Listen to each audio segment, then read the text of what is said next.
আসসালামু আলাইকুম। আমি রাত ৮টা ৯টা বা 10টা পর্যন্ত সময়তে মুরগির লাইট জ্বালিয়ে রাখি। এতে মুরগির ডিমের উৎপাদন বৃদ্ধি পায়। তো জানি না কতটা সত্য, আপনারা যদি জেনে থাকেন আমাকে জানাবেন। সো এরপর লাইট নিভিয়ে দিব। আর পাশাপাশি যে খোয়ারে সন্ধ্যার পরপর যদি ঢুকিয়ে দেওয়া হয় তাহলে প্রচুর মশা এফেক্টেড করে এদেরকে, কিন্তু লাইট জ্বালিয়ে রাখলে এভাবে খোলা রাখলে মশা এফেক্টেড করে না, কারণ ওরাই উল্টা মশা খাওয়া শুরু করে দেয়। আর মুরগিদের সবচেয়ে টেস্টের খাবার হচ্ছে মশা। দেখবেন সকালবেলা ধরে ধরে ওরা মশা খায় অনবরত। সো আপনারা এই বিষয়টা যারা যারা জেনে থাকেন অভিজ্ঞ ফার্মের, তারা অবশ্যই আমাকে জানাবেন, শেয়ার করবেন। ওরা এখন পানি খাচ্ছে, পানি খাওয়ার পরে এখন লাইট নিভিয়ে দিলে দেখেন ওরা সবাই ঘরে ঢোকা শুরু করবে। আমি এখন লাইট নিভিয়ে দেওয়ার সময় হয়ে গেছে, যেহেতু কীভাবে ঢুকবে তখন দেখবেন ওরা কীভাবে যাওয়া শুরু করে দেয়।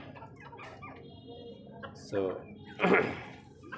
আমি ক্যামেরার লাইটটা জ্বালিয়ে দেওয়ার চেষ্টা করতেছি, যে এই ক্যামেরার লাইটটা জ্বালিয়ে দিলাম।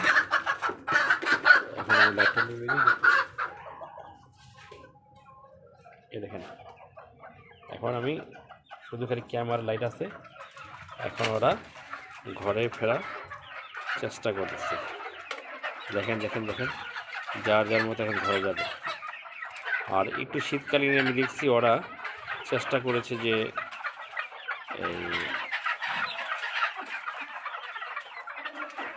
ওদের সবাই ঘরে চলে যাচ্ছে। ওরা বুঝতেছে এখন সন্ধ্যা হয়ে গেছে, এখন ওরা সবাই যাবে ঘরে।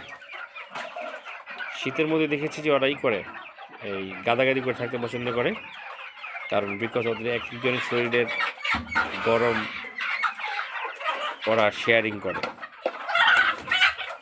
যার কারণে এখন একটু কিলবিল শব্দ করবে, সবাই যার যার ঘুমে ঢুকে যাবে। যদি আমি আরও বন্ধ করি লাইট, দেখবেন যে ওরা আরও সুন্দর মতোই করবে। তো এটাই হচ্ছে মজা। এখন আমি অন্যদিকে অন্ধকার করে দিই, আস্তে আস্তে করে ওদিকে ঢোকার চেষ্টা করবো। তো ধন্যবাদ, আজকের মতো এখানেই। ওদের বাড়ির ঘরে ফেরার পালা, ওই সবাই আস্তে আস্তে ঢুকবে। তো আল্লাহ হাফেজ, আসসালামু আলাইকুম।